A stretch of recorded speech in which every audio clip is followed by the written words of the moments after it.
Pensemos por un momento en un mundo en paz, optimista, justo al borde de un verano que parecía de lo más tranquilo. Ahora, imaginemos que un solo evento, apenas 2 disparos, lo prende fuego todo. Hoy vamos a desentrañar justamente eso. Cómo la Primera Guerra Mundial, un conflicto que cambió al mundo para siempre, nació de una calma que era solo aparente. Y bueno, todo arranca acá, en Sarajevo. Un acto de violencia que, a simple vista, parecía una crisis regional más en los Balcanes. La verdad, nadie se imaginó que esa sería la chispa que iba a encender a todo un continente. Este es el momento exacto, 28 de junio de 1914.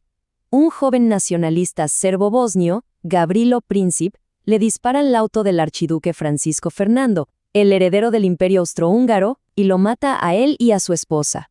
Esos fueron los 2 disparos, las 2 primeras víctimas de una guerra que terminaría matando a millones. Y acá, claro, surge la gran pregunta, ¿no? ¿Cómo es posible que un atentado, por más trágico que fuera, pudiera desatar una catástrofe de más de 13 millones de muertes y la caída de imperios enteros? La respuesta en realidad no está en las balas, está en el mundo que las rodeaba. Para entenderlo bien, hay que dar un paso atrás y ver el panorama completo. Y acá está la mayor ironía de todas. Justo antes de que todo explotara, Europa estaba viviendo lo que se conoce como la Belle Époque, una aparente era de paz, de progreso, de muchísimo optimismo. La idea de una guerra a gran escala era, para la mayoría, algo simplemente impensable. Esta frase de Churchill lo resume a la perfección. La percepción general, incluso entre los líderes más poderosos, era de una calma casi total. Es que la élite que gobernaba estaba tan desconectada de la catástrofe que se venía que sus mayores preocupaciones eran sus planes para el verano. Había una desconexión casi total con las tensiones que ya estaban hirviendo por debajo de la superficie. Y la reacción de la gente común, en ciudades como Viena, no fue de furia o de un llamado a las armas, para nada. Después del shock inicial, la vida siguió. Como dice esta cita, la gente charlaba y la música sonaba. Lo que no sabían es que este asesinato era la excusa perfecta que algunos estaban esperando para empezar la guerra más terrible que se había visto hasta entonces. Entonces, si el asesinato por sí solo no fue suficiente, ¿qué fue lo que causó la guerra?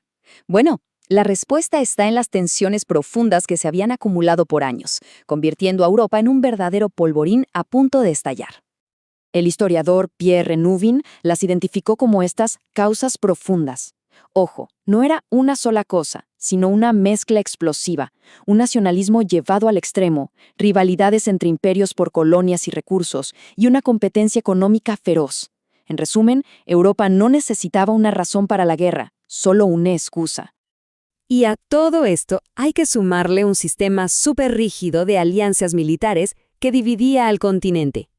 Por un lado, las potencias centrales, Alemania y Austria-Hungría. Por el otro, la Triple Entente, Francia, Gran Bretaña y Rusia. Estos pactos funcionaban como un efecto dominó. Si uno caía, era inevitable que arrastrara a todos los demás. Este ambiente de desconfianza total alimentó una carrera armamentista sin precedentes. Cada país aumentaba su ejército y su arsenal, porque daba por hecho que su vecino hacía lo mismo. Los líderes militares no solo creían que la guerra era posible, sino que era inevitable y que era mejor atacar primero. Se respiraba como una resignación fatalista, como si todos esperaran la llegada del conflicto. Volvamos a los días después del asesinato para ver cómo se encendió ese polvorín. Lo que siguió fue una reacción en cadena imparable, una serie de malas decisiones que empujaron a Europa directo al abismo. Hay que fijarse en la velocidad con la que todo escaló. Desde el ultimátum a Serbia el 23 de julio hasta la invasión de Bélgica a principios de agosto pasó poco más de una semana. En ese tiempo, el sistema de alianzas se activó pieza por pieza. Cada movilización provocaba otra, cada declaración de guerra arrastraba a un nuevo país, hasta que el continente entero estuvo en llamas. Y lo más sorprendente es que la guerra fue recibida con euforia. En las calles de Berlín, de París, de Londres, como muestran estas imágenes, la gente celebraba. La creencia general era que sería una guerra corta, una aventura gloriosa.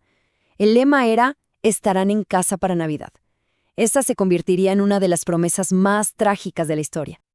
Pero esa euforia del principio se estrelló de frente contra una realidad brutal y sin precedentes. La Gran Guerra, como se la conoció, no fue ni corta ni gloriosa. Fue una carnicería industrializada, una guerra de trincheras, de gas venenoso y de muerte a una escala nunca antes vista. 9 millones. Detengámonos un segundo en esa cifra. 9 millones de soldados muertos. Una generación entera de jóvenes europeos perdida para siempre en los campos de batalla y las trincheras. Y la tragedia no se detuvo en el frente. Se estima que otros 5 millones de civiles murieron. No por balas, sino por la ocupación, los bombardeos, el hambre y las enfermedades que la guerra trajo consigo. Fue un conflicto total, que no distinguió entre soldados y ciudadanos.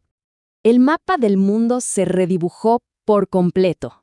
4 de los imperios más grandes de la historia, el alemán, el austrohúngaro, el ruso y el otomano, se derrumbaron.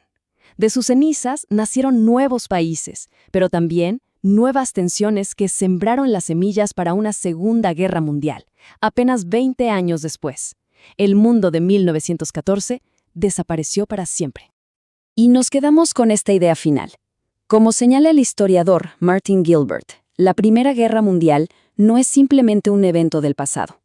Las fronteras que se dibujaron, los resentimientos que se crearon, sus consecuencias siguen resonando hoy en muchos de los conflictos que definen nuestro mundo.